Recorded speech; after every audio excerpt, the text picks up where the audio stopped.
আমার মনে হয় আজকের এই রেসিপি দেখার পর আপনারা আর কখনোই বাইরে থেকে চিকেন ফ্রাই কিনে খাবেন না।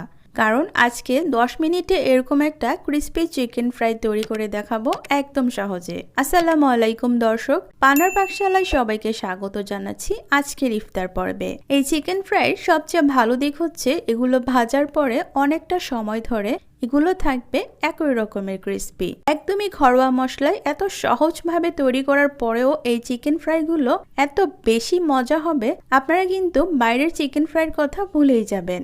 আজকের চিকেন ফ্রাইগুলো আমি তৈরি করব হাড় ছাড়া মুরগির বুকের মাংস দিয়ে। আপনারা কিন্তু এগুলোকে চাইলে চিকেন ফিঙ্গারও বলতে পারেন। আমি এখানে প্রায় 200 গ্রামের মতো মুরগির বুকের মাংস নিয়েছি, আর এগুলোকে দেখতে পাচ্ছেন একদম চিকন আর পাতলা করে কেটে নিয়েছি। এখন আমি এখানে দিয়ে দিচ্ছি একটা ডিম, আদা বাটা ও রসুন বাটা দিয়ে দিচ্ছি 1 চা চামচ, লাল মরিচের গুঁড়ো দিচ্ছি 1/2 চা চামচ, কালো গোলমরিচের গুঁড়ো দিয়ে দিব 1/2 চা চামচ, 1/4 টিস্পুন দিয়ে দিব টেস্টিং সল্ট। টেস্টিং সল্টটা কিন্তু আপনারা চাইলে অবশ্যই বাদ দিতে পারেন যদি আপনারা পছন্দ না করেন। লবণ দিয়ে দিচ্ছি 1/4 টিস্পুন, 1 চা চামচ দিয়ে দিচ্ছি ডার্ক সয়া সস, 1 চা চামচ দিয়ে দিচ্ছি টমেটো সস, অরিগানো দিয়ে দিব 1/2 চা চামচ। অরিগানোটা যদি আপনাদের বাসায় অ্যাভেলেবল না থাকে বাদ দিতে পারেন। ব্যাস, এই তো, এই একটু মশলা দিলেই হবে। এখানে কিন্তু আর অতিরিক্ত কোনোই মশলা দেওয়ার প্রয়োজন নেই। এখন এই সব কিছুকে একসঙ্গে খুব ভালোভাবে মিশিয়ে নিচ্ছি। যেহেতু চিকেনগুলোকে একদমই মেরিনেট করব না, তাই এই মিশিয়ে নেওয়ার ব্যাপারটা কিন্তু একটু ভালো করে নিতে হবে। আপনারা কিন্তু চাইলে বা আপনাদের হাতে সময় থাকলে এইভাবে মাখিয়ে মেরিনেট করে রেখে দিতে পারেন 30 মিনিটের জন্য। এতে করেও কিন্তু চিকেন ফ্রাইটা ভিতর থেকে অনেক বেশি জুসি হবে। এগুলো মিশিয়ে নেওয়া হয়ে গেল, একটা সাইডে রেখে দিচ্ছি। এবার আমি এখানে কিছু শুকনো উপকরণ নিয়ে নিব। প্রথমে একটা মিক্সিং বলে নিয়ে নিচ্ছি 1.5 কাপ ময়দা।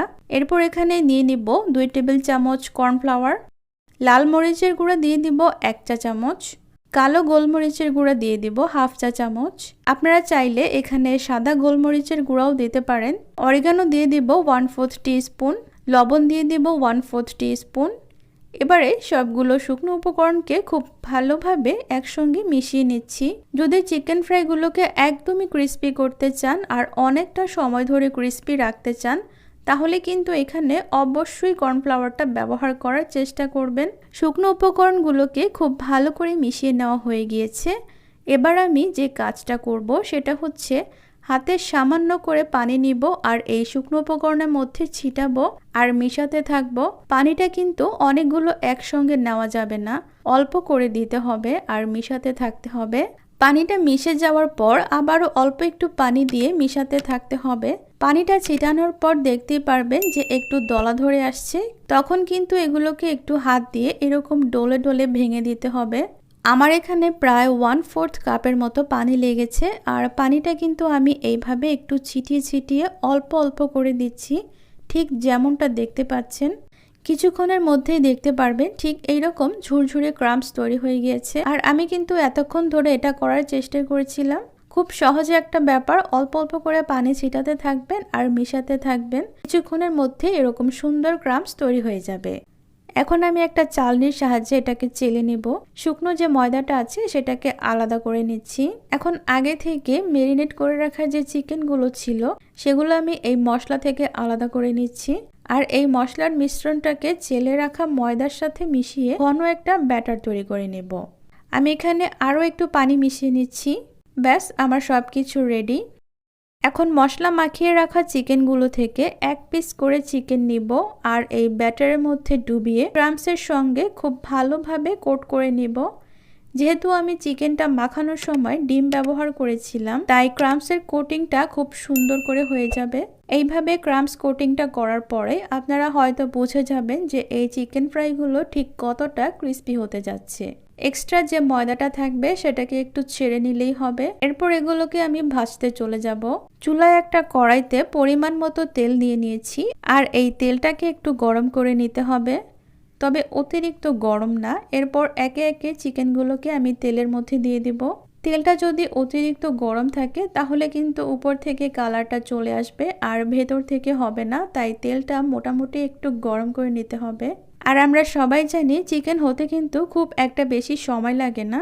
এই পাশ থেকে ভাজার পর আমি আবার ওই পাশটা উল্টিয়ে দিব। এই পাশ থেকেও আমি আরও কিছুক্ষণ ভেজে নেব।